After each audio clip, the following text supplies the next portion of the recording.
Assalamu алейкум, Кыргызбол каналынын катталуучулары жана көрүүчүлөрү.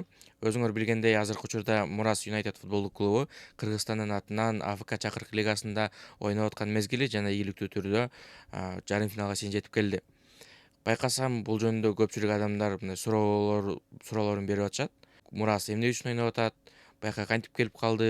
Бул оюндардын баарын утса эмне болот? Негизи эле ута алабы дегенге окшогон суроолор абдан көп болуп атат. Ошондуктан бул нерселер жөнүндө Мурас эмне үчүн ойноп атат, каякта ойноп атат, жеңсе эмне болот дегенге окшогон суроолорго өзүнчө видео кылып, баардык суроолорго жооп берип, силерге айтып берүүнү туура көрдүм. Мурунку жылы Мурас Юнайтед АФК Чакырык лигасынын квалификациялык этабында ойноого мүмкүнчүлүк алган болчу.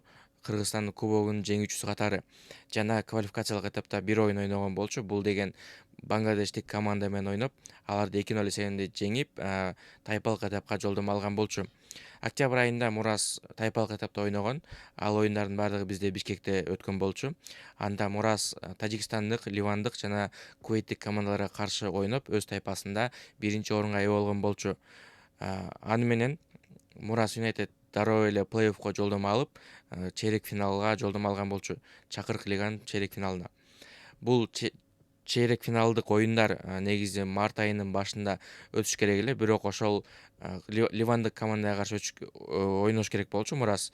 Ливандагы тынч эмес акыбалдан улам АФК ливандык командага нейтралдуу бир жерди тандап, ошол жерде өзүнүн үйүндөгү оюнду өткөрүүгө уруксат берген. Ливандык команда Катарды тандап алган, бирок ошол убакытка жакын Катарда дагы тынч эмес акыбал болгон үчүн АФК бул оюндардын баардыгын белгисиз мөөнөткө жылдырган. Жана сүйлөшүүлөрдүн жыйынтыгында чейрек финалдык, жарым финалдык оюндарды АФК 2ден эмес, 1ден эле оюн кылып кыскарткан чечим кабыл алды. Жана баардык оюндар бизде Бишкекте өтө турган болгон. Ошонун менен жыйынтыгы менен чейрек финалдык оюнда Мурас өзүбүздүн Бишкектеги Дөрөн Өмүрзаков стадионунда 19-апрель күнү ойноп, 3-0 эсебинде жеңишке жетишти жана жарым финалга жолдомо алды. Дагы ушул жерден түшүндүрүп кетчү бир нерсе бар. Негизинен Азия футбол конфедерациясы 3 мелдешти өткөрөт клубдар арасындагы. Бул эң престиждүү деп айтсак болот. Биринчиси бул элиталык чемпиондор лигасы. Андан кийинки экинчи турнир бул чемпиондор лигасы 2 деп аталат. Үчүнчү турнир бул ошол Чакырык лигасы, Challenge лига деп аталат. АФКнын рейтингиндеги Кыргызстандын орду бул биздин Кыргызстандын чемпиону. Бир эле команда ошол Чакырык лигага ойноого жолдомо алат. Жана биздин командалар ошол эл аралык турнирлерде ойноп ута турган болсо, канчалык жакшы көрсөткүчтөрдү көрсөтсө, ошончолук биздин Кыргызстандын эсебине упайлар топтолот жана биз рейтингден өйдө көтөрүлөбүз дагы. Биздин дагы командалар ошол эле экинчи чемпиондор лигасына, элиталык чемпиондор лигасына, ошол эле Аль Насыр болобу, дагы башка ушундай жакшы мындай күчтүү командалар менен ойноп, ал командалар биздин Кыргызстанга келгенге мындай мүмкүнчүлүк жолдору ачылат. Жана азыркы учурда Мурас Юнайтед бир эле жеңиш керек Мураска. Ошол жарым финалдык оюнда Кувейттик Аль Кувейт командасын ута турган болсо, негизги убакытта анда дагы биздин Кыргызстандын эсебине упайлар топтолот дагы. Биз дагы өйдөрөөк көтөрүлөбүз жана биздин Кыргызстандан эл аралык турнирлерге катышканга 2 команда жолдомо ала алат кийинки сезондордо.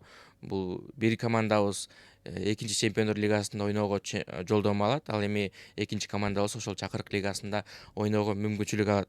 Бул деген сөз биздин клубтар дагы көп эл аралык турнирлерде ойноп, бизге мындай жылдыздуу командалар келип Бишкекке болобу, башка шаарга болобу, бизде ойногонго мүмкүнчүлүк ачылат. Кыскасын айтканда, биздин өлкөдө дагы, биздин Кыргызстанда дагы масштабдуу бир футболдук оюндар өтүп калышына чоң жол ачылат бул оюндардын жыйынтыгы менен. Эми бүгүнкү боло турган Мурастын оюнуна кайтып келели.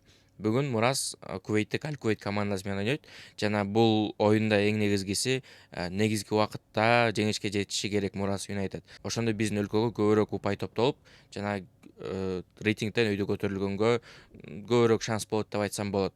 Бирок экинчи жагы дагы бар. Эгерде финалга жолдомо ала турган болсо, мейли экстра таймдан болобу, мейли пенальтиден болобу, ошол финалга жолдомо алгандан кийин Мурас Юнайтеддин финалдагы оюну Бишкекте өтөрүнө 100% кепилдик бар деп айтсам болот. Жана эгерде финалда бул турнирди Мурас утуп чемпион атала турган болсо, анда Мурас Юнайтед 2027-28 жылкы сезондо толугу менен экинчи чемпиондор лигасында ойноого жолдомо алат. Бул видеодо мен силерге негизги суроолорго жооп бере алдым деп ойлойм.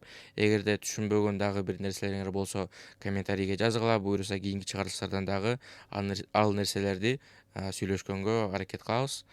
Аягына чейин көргөнгөргө чоң рахмат. Кийинки видеолордон жолугушканча жакшы тургула.